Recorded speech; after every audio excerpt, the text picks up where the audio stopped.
On one side, you have this internationalist view. The humanitarian angle. Exactly. Medicine is a global public good. Technology should be shared. Saving a life is saving a life. It doesn't matter what passport they have. Sure, that makes sense. But on the other side, there's a very vocal, very intense protectionist argument popping up in China.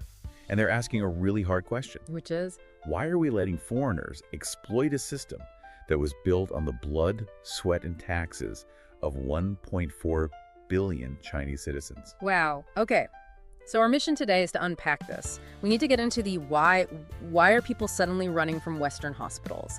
Then we'll look at the numbers from inside a major Chinese hospital. And finally, we have to tackle this really heated ethical debate about shareholders versus tourists. And to really get the scale of this shift, you have to start with what the sources call the aha moment for these foreigners.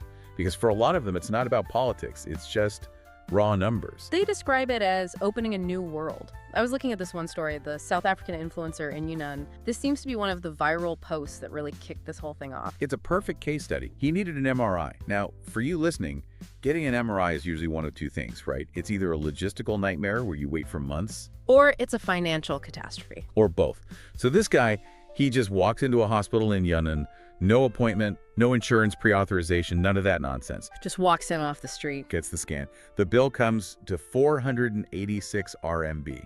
486 RMB. I did the conversion on that. That is roughly 67 US dollars. Less than 70 bucks. Now, contrast that with the US. If you're paying cash for an MRI, you're looking at, what, anywhere from $800 to over $3,000. It's a staggering difference, but for me, the key wasn't just the money, it was the access. He didn't wait 6 weeks, he just got it done. And that speed is what really stands out in the second case we have, the American blogger. The stomach pain case. This one is, it's just a damning indictment of the American system. It really is. The notes say this guy had been suffering from severe stomach pain for 2 years back in the States. 2 years? How is that even possible? It's what some people call the referral loop of doom. You see your main doctor, they refer you to a specialist who's booked for 3 months.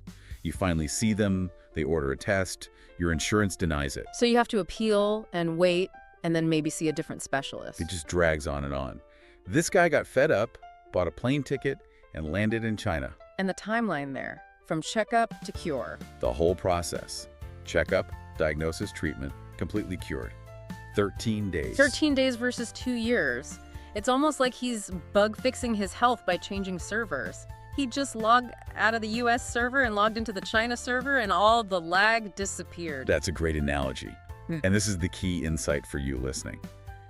These people are essentially healthcare refugees. They are fleeing failing systems back home.